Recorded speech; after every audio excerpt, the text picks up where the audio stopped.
Sorry for the radio silence. I've been deep in the trenches wrapping up the school year, and I've finished a massive project that's taken over my life for the past few months.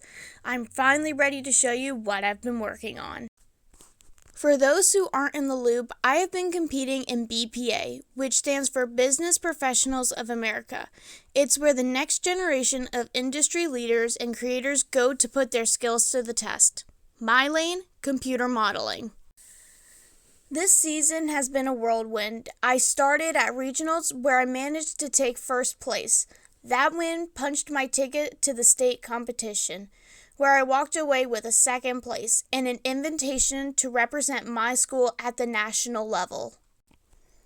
Competing on the national stage was an incredible experience. Between the travel and the people I met, it's something I will never forget.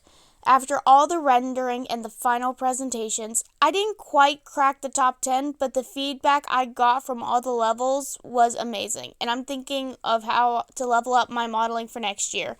But for now, let's look at the creature that got me there. This is my creature, the mysterious Lumistag, but I call her Lumi. Say hi, Lumi.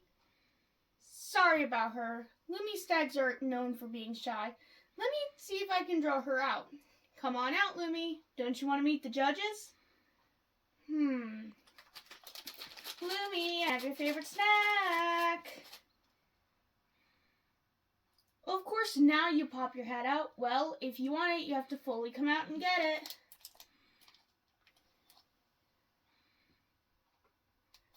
Alright, now we can start this. This is my creature, Lumi. Lumistags have different tribes. Lumi is from the Glacier Hoof tribe, which means they thrive in the cold because of the blue on their bodies. What do you want now? Oh, more. Of course you do.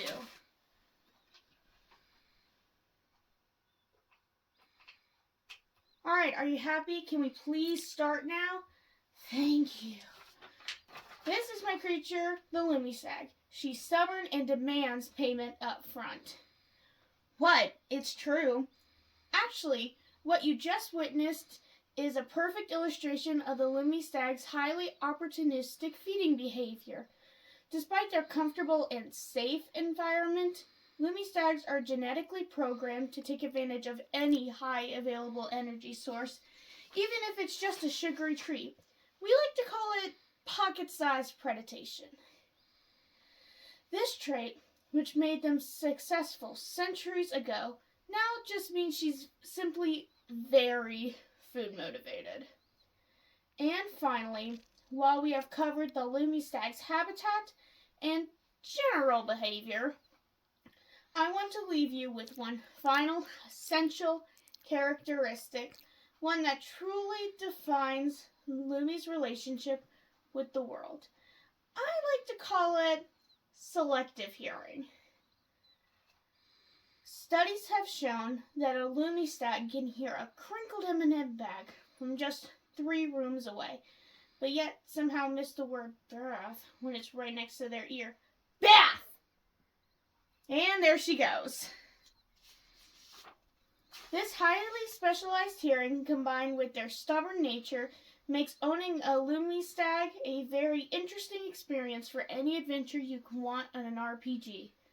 Thank you for your time. I hope you've enjoyed learning about the mysterious, sometimes stubborn, but always fascinating Lumistag. Are there any questions? When I saw the prompt for mythical RPG creature, my mind went straight to the ultimate challenge, a final boss. So I designed the Nyxarion, or Nyx, a dark, fire-breathing predator. However, after 2 weeks of teaching myself to sculpt and fighting through 3 failed attempts at rigging, I realized something. Nyx didn't feel original. I worried a dark boss was exactly what everyone else would do. So I scrapped the idea and went back to square one. I shifted my focus to the unsung heroes of RPG, mounts. I wanted a creature that felt useful, magical, and tameable.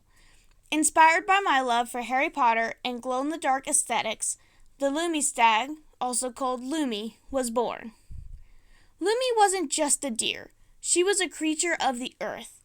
I textured her with magma veins, mossy shoulders, and crystal antlers. Then I met my old enemy again, rigging.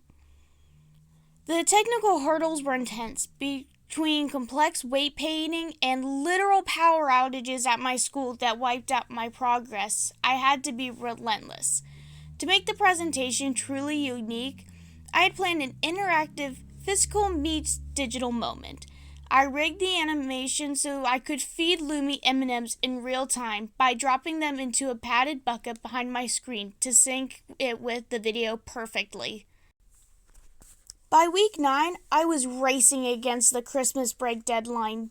I had timed the animation by recording myself reading the script and matching Lumi's movements to my voice.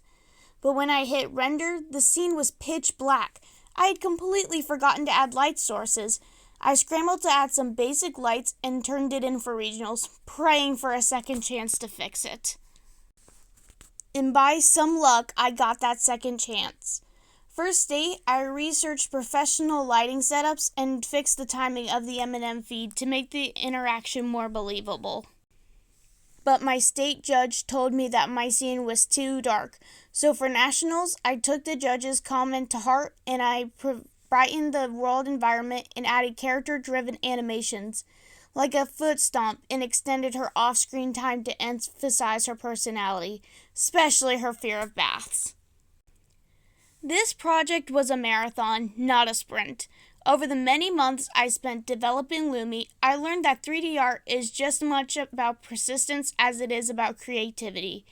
We went through a lot together, from technical failures to 3 levels of the competition. And seeing her finished and fully lit is an incredible proud moment for me. She is the most complex thing I've ever made, and she represents months of growth.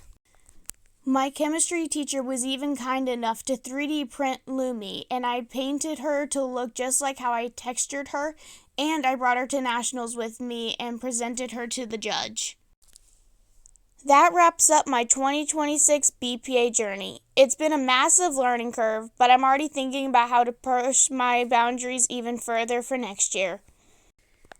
Thank you for following the process. If you liked this, please like and subscribe and let me know what you want to see in the next video. Until then, Codex out!